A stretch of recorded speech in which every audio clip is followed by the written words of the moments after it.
Blog Talk Radio. Hello, everyone. Well, welcome to Lori Smith on Blog Talk Radio. Good morning. It is 6 o'clock here in the morning, Tuesday morning, November the 15th. This is One Child Abuse Survivor to Another. One for 30 minutes. It's a live internet streaming radio broadcast from blogtalkradio.com. And I'm just having some coffee, waking up here. And I just appreciate everybody who's tuning into my shows. You know, I've done like around 850 shows in 2 years, and you know, it's a lot of shows, and I have a lot of people who listen to my shows, and I appreciate you taking the time to do that. You know, this is hopefully helping other survivors, you know, that, you know, don't have anybody to talk to and really may feel, you know, very much alone, you know, and not able to reach out and whatnot. So hopefully somebody's getting something out of this. I know that it's been very helpful for me to do this work here in the morning on my healing journey. And it just allows me to experience what I need to experience for half an hour in the morning before my day starts, you know. And, you know, I guess what's been helpful for me in that is that I've been able to do it in small pieces, little manageable chunks, instead of thinking about it all day long or letting my past sort of absorb me throughout the day. I can actually focus on it for a little while in the morning, and then that's it. And then I go and do my day and work or whatever I got to do.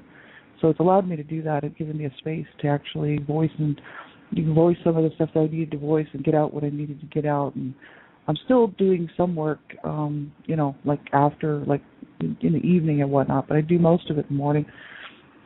And so I appreciate everybody who's taking the time to tune in and be here with me on this journey. And, you know, it's a lot of shows that I've done, and so it's hard to, you know, to maintain that kind of, you know, listenership, right? People tuning in all the time, and it's a half an hour out of your day. So I really appreciate it. Thanks very much.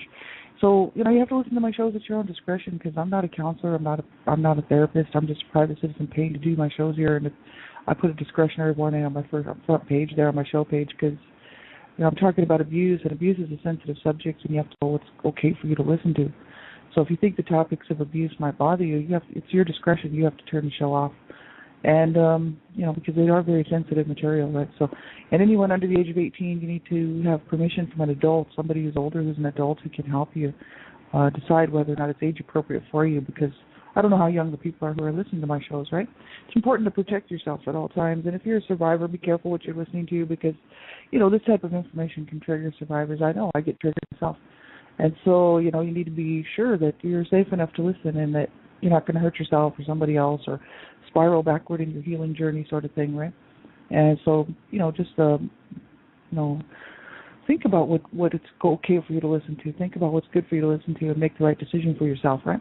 So we're going to get right into this topic, and we're looking at Soul Expressions Abuse Recovery, and it's a website from Becky, and I don't know her last name, but Becky, she's a therapist and a counselor, but she's also a survivor of abuse and CSA and child sexual abuse and whatnot, and she has some great information on her website. I really like her website, and it's very informational and helpful. I'm getting a lot of the material there, so I hope that other people will too. If you type into your browser Soul Expressions Abuse Recovery, it'll probably come up. But the actual link I did pop into the chat room there is http://www.soul-expressions-abuse-recovery.com. So, yeah, I have some friends in the chat room. My good friend Gypsy Witch is here. Hello, Gypsy Witch. Love you dearly. And we're looking at the anger, abuse-related anger, right?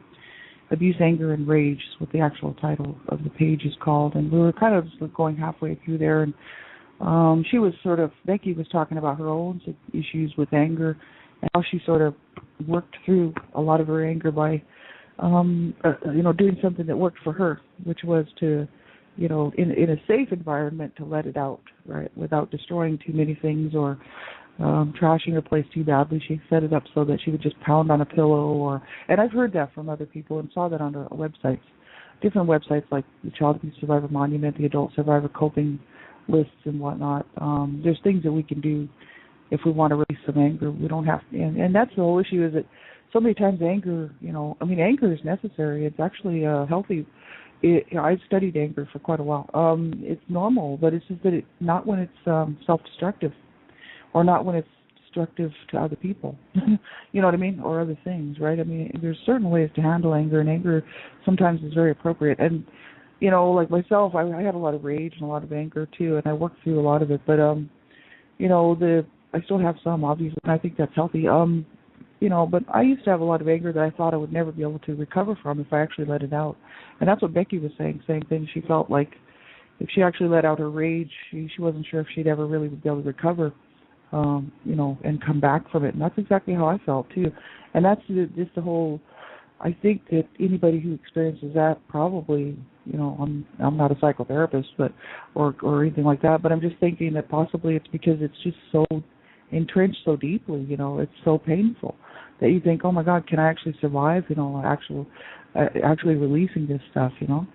I had been keeping this rage and this anger pent up for a long, long time, and I thought, wow, if I let it out, will I ever actually be able to survive it? Maybe, you know, if I was going to go and scream it out somewhere, like in the middle of a field or something, I'd probably ruin my vocal cords. That's what I was thinking. So this is the thing. I decided to do mine a little bit differently, and I just let myself vent some of the rage and some of the anger in small bits and pieces. And mainly I did that through my writing. Because I wrote mini blogs and writing all the time as far as websites go and poetry. I vented a lot of my anger through my poetry that I wrote this last summer and this last year, within the last 6 months. I did a lot of writing poetry, and I was able to get a lot of my anger and rage out just writing poetry, because I was able to say exactly what I wanted to say. And it was my feelings instead of just like writing a story or writing a book. My feelings were very much present there, and how I felt about the situation with my mother and the situation with my dad, and also the situation with my brother. And so it did help me a lot. I still have some anger to work through, and obviously I think a lot of people do, and especially survivors of abuse, you know. But as long as we're not hurting ourselves or hurting somebody else, and it's, you know, we can figure out how we want to best approach it, punch a pillow or whatever, you know, bang pots and pans or whatever it is we want to do. You know, I just decided, you know, 4.5 years ago that I would not self-injure and I was not going to contemplate suicide anymore. And so I thought, no, I have to find other ways to release it, that I'm not going to hurt myself or hurt somebody else. And, you know, I'm glad that I made that decision. But there are lots of people out there who will continue to self-injure, or, you know, because of that, because of the internalized rage and anger and everything else, right? And for some people, they do it because they need to feel. They can't feel anything, so then they need to feel, right? For, you know, as far as self-injury and self-sabotage and stuff goes. For me, I was doing that because I was feeling too much. And so my heart was actually in so much trauma, really.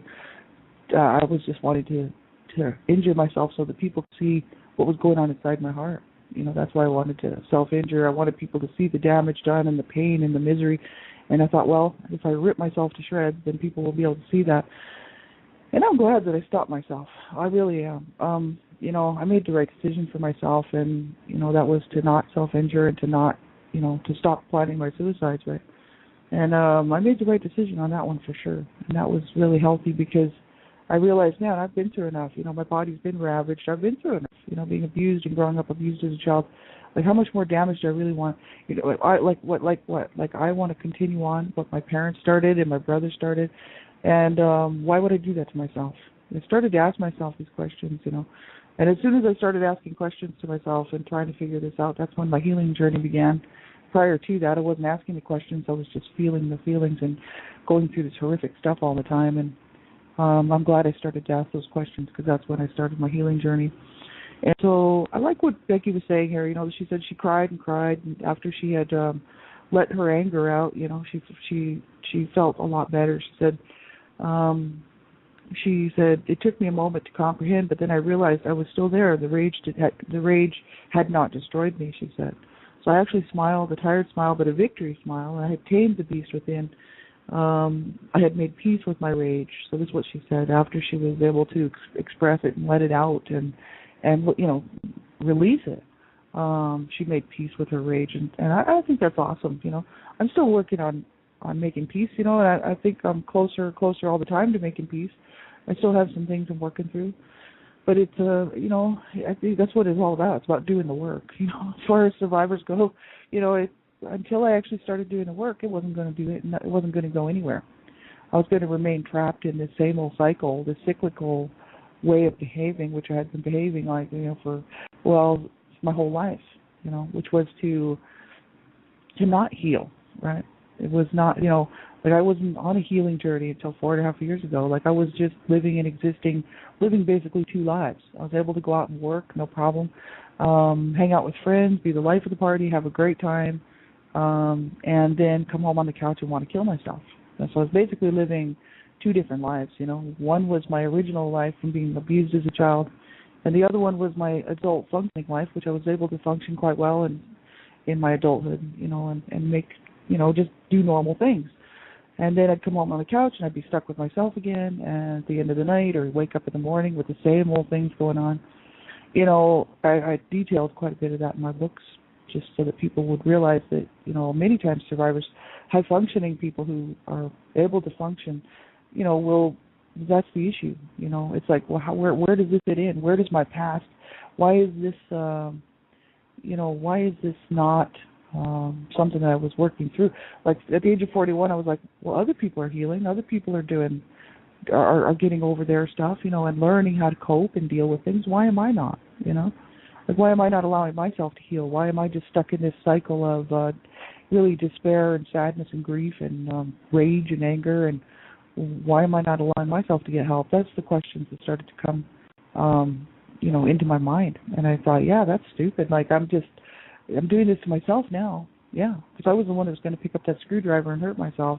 I was the one that was planning my next suicide, which I was always planning my suicide. So, it was me doing that, right? And nobody was forcing me to do that. That was me doing that, trying to destroy myself because I was destroyed as a child. And I thought, why am I doing this? I'm just carrying on the cycle of abuse within myself. That is ridiculous. And I thought, this is just not good at all. I've been trained how to torture myself. I've been trained how to hurt myself, and I've been, I was trained as a child how to destroy myself. Right? That's why most of my siblings destroyed themselves, or tried to, or at one point or another, and two of them actually did kill themselves, because my parents set us up for this, right? And so I thought, oh my God, I started to see this. I was like, oh man, this is what I was trained to do. Well, I got to stop this. I got to change this around. I got to change some behavior stuff. I got to change the way I feel about things, and I got to change my attitudes, and I got towards myself and towards life, and because I had always, growing up, that's how I lived. I still had to go to school. I was being abused at home, but I still had to go to school and pull it together. And my sister and I actually talk a lot about that. But when we were talking, we're not talking now, but when we were talking. But yeah, and then, you just learn how to roll with the punches. And then I grew up like that. So I thought, oh, I can handle it. I can take anything, dish it out.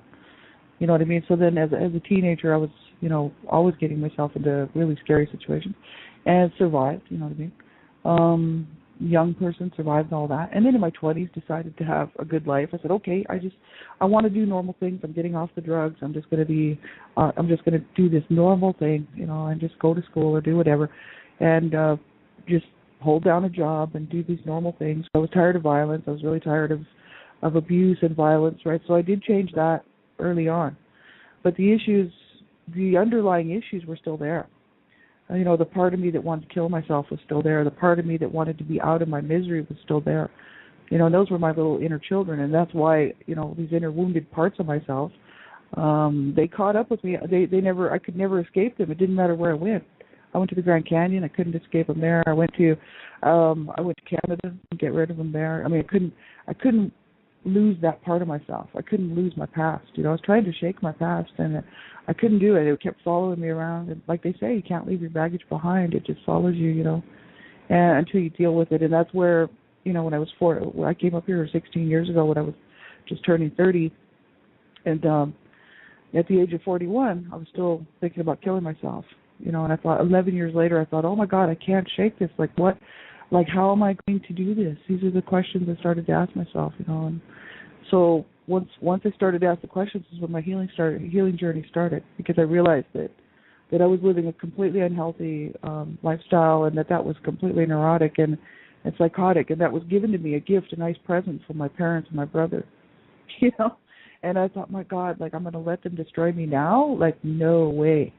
You know, I actually, you know, lived to survive to the age of 41, and I'm going to let them win this fight? Like, no way. So that's what, you know, I realized. I was like, you know, this anger and a little bit of anger and rage actually is what propelled me to go on my healing journey, because I was so angry. You know, so anger can be a very good thing because it can show us that something is wrong. You know what I mean? It's okay, like, to be there are healthy ways to show there are healthy and appropriate times when anger is needed, because anger is actually a warning indicator that something's wrong, you know. And so as I was sitting there 4.5 years ago, April 2007 is when it was, with a screwdriver in my hand, I was going to rip myself to shreds with a screwdriver, and I was just hurting so bad, like internally, my pain in my heart, you know. And I was just thinking, how long am I going to have to suffer this? How long am I going to have to live like this, you know, from this pain and this torture inside my heart? And, you know, I started to get angry. I was like, look what they did to me. Like, oh, my God. Like, so many years later, I'm still suffering from what they did to me. I was like, oh, this is just not right at all. And that's the anger propelled me to do something about it. So anger can be, you know, if it's directed properly, and you're not hurting yourself or hurting somebody else, anger is actually very necessary, and it is a warning sign that something needs to be dealt with. Something is not right, right? And so I studied anger for quite a while just to look into it, and it was very, very helpful. But so I've done a lot of anger work, and I feel a lot better. I still have some healthy anger going on, because what happened to me was not right. What happened to that's what propels me to speak out against child abuse, and that's the motivator behind it, is anger. And it's totally righteous anger. It's totally appropriate. You know, if abuse doesn't make us angry, then I don't know, we're a screwed up group of people. You know what I mean, as far as the world goes, because abuse makes me extremely angry. And as long as I'm not hurting myself or somebody else, then it's appropriate. You know what I mean? And if we're not angry about abuse, there's something wrong with us. You know what I mean? Because what happened to me never should have happened. I'm just talking about my story. You know what I mean? Like, I never should have been treated the way that I was. Never in a million years. And no child ever deserves to be treated like that. You know what I mean? No child, anywhere. And if that doesn't bother us, there's something wrong. See, so I can never sit back and say, oh, it's okay what my family did to me, you know, it's okay what my parents did to me, what my brother did to me, that's just fine. It's like, no, it's not okay, and it never ever will be okay, right? So some anger, I think, is appropriate. You know what I mean? We can't sit that, like, and I'm a Christian, you know, I mean, I don't mix my spirituality with my show here in the morning. But, you know, it's all, you know, so many people would tell me, you know, hey, well, you need to just accept it and be okay with it. And it's like, no, I can never be okay with what my brother did to me. I can never be okay with what my mother did to me. It was not okay. You know, I can't sit there and ever say, oh, is that right that my mother bashed my head in and called me a whore and a slut and treated me like garbage, like filth, you know, my whole life, you know what I mean? No, that's not okay. It's not okay what my dad did to my family and what he did to me. It's not okay, you know. So this is the training part. This is where I get to behaviorally work on myself so that the anger, the appropriate anger that needs to be there, you know what I mean, is not getting turned into some sort of minimized denial stuff that a lot of people would like to see happen. You know what I mean? Because there's so many people out there that would say, oh, well, you just have to live to forgive and forget. My abuser dad tells me that. My abuser dad tells me on the phone, he's almost 90, you know what I mean? He's only got so many years left. And he tells me on the phone, which I don't talk to him very often, but once in a while, about once every year or so, he still manages to get a message in on my phone somewhere.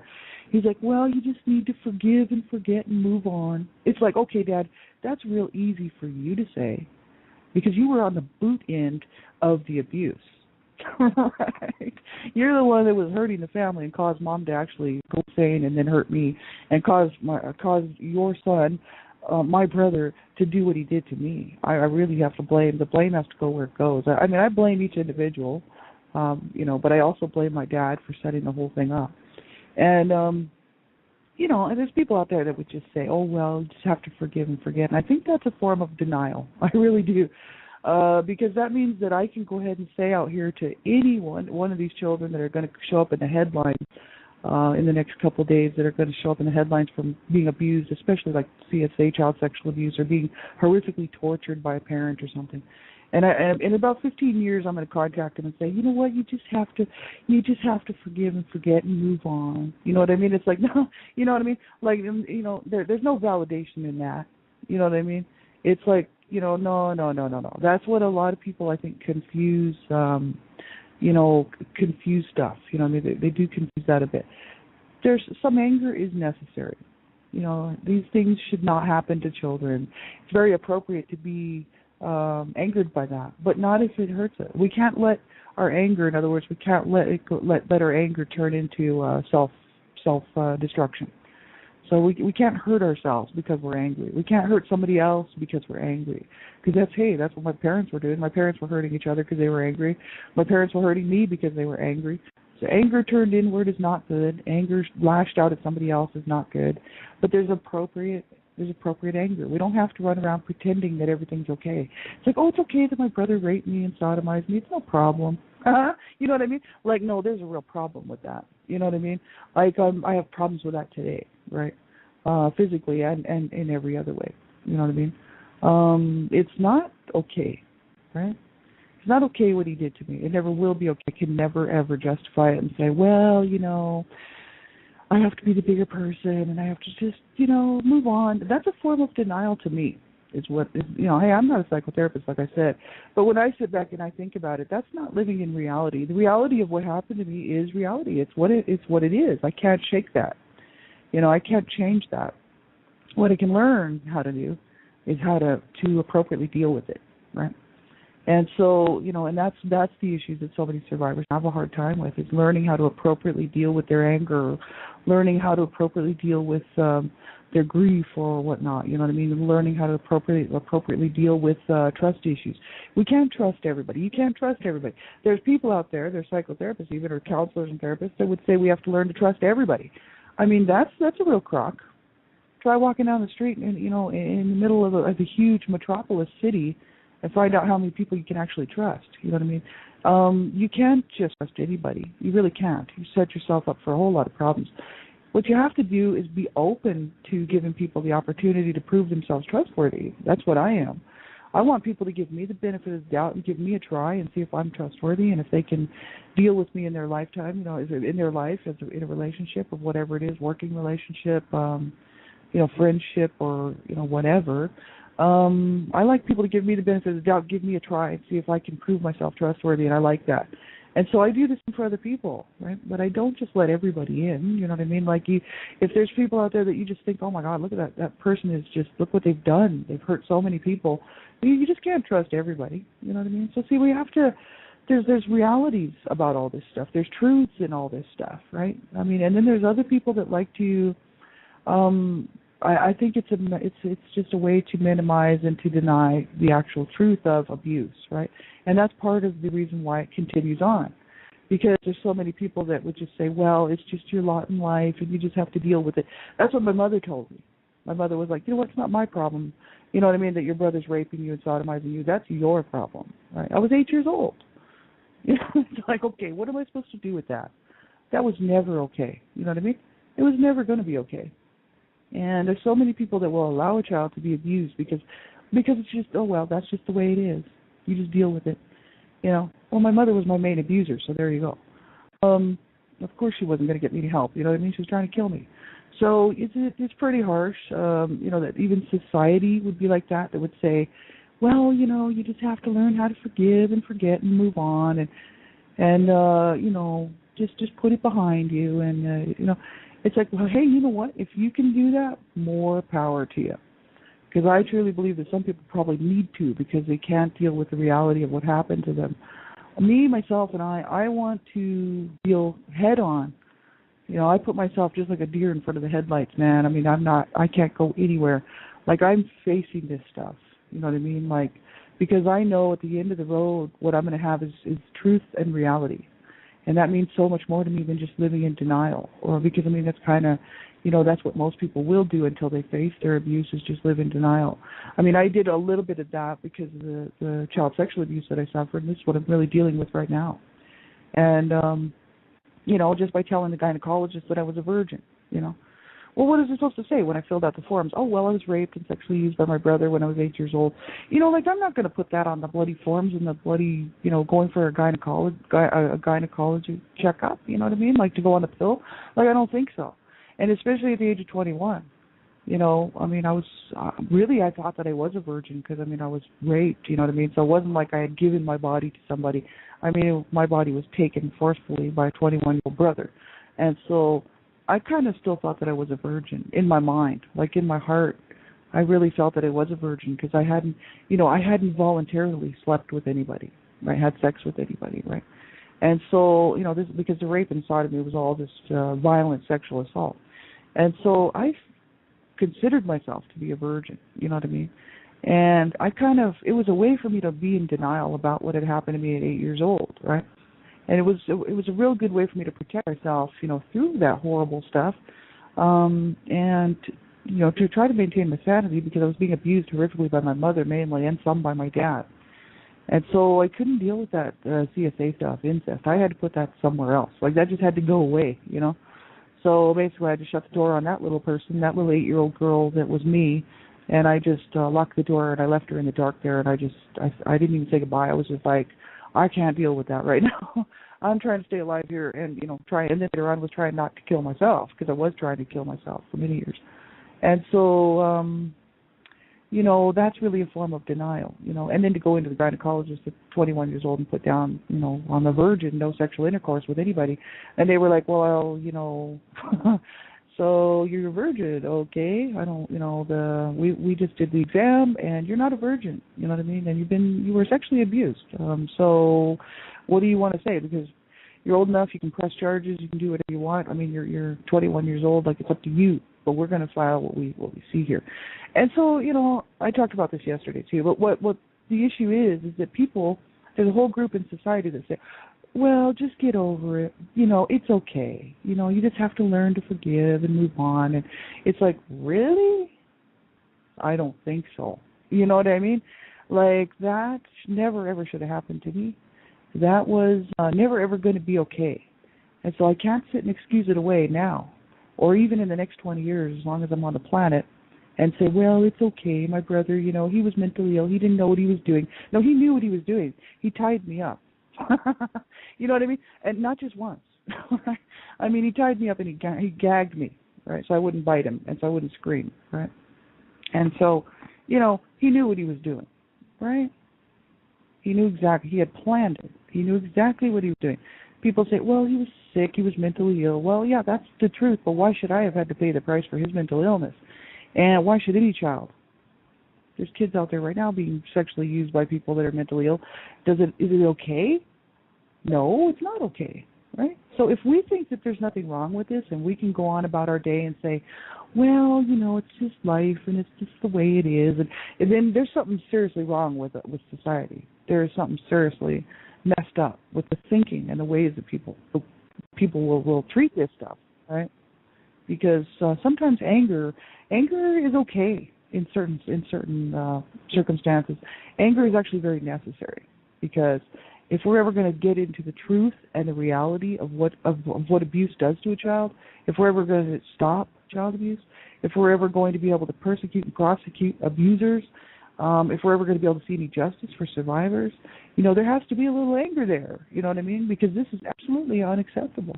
So, I don't think that what Becky was saying on Soul Expressions Abuse Recovery was that, we have to just get rid of our anger and be happy all the time. That's not reality. That's not realistic, right? That's what a lot of people will do, a lot of survivors will do, because they are told that they need to be able to experience joy and love and trust everybody, and they take it to the extreme. And so then they're not living in reality again. My sister's like that. She's very much I think she's dissociative, right? And she's also not living in reality. You know what I mean?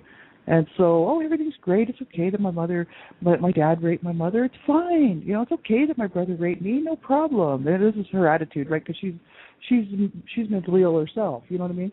But what are you supposed to do with that? No, I'm going to do reality. That's what I'm doing. And I decided to do reality my whole life, and that's except for when I was using a whole lot of drugs when I was young. But when I got off the drugs at 21, I was like, no, I'm doing reality, and this is where it is. And it took me another 21 years just to not kill myself. So I hope that you will not wait that long, and I hope that you will get some help and reach out and, find whatever works for you. Try a few things, group support, like counselor, online group support, whatever, but just make sure you do try a few things and make sure you get the help that you need, right? Because that's what I'm doing, right? So take good care of yourselves. Have a great day. I'll be back on tomorrow morning, same time, same place. And thanks for tuning in and being here with me. I really appreciate it. I hope you have a day. If you can't cope, you phone a crisis line. You do whatever you have to do, but it is your responsibility. You keep yourself alive and win this fight. That's what I'm doing, right? I'm going to win this fight. So I hope that you will too, right? Have a great day, everybody. Talk to you soon.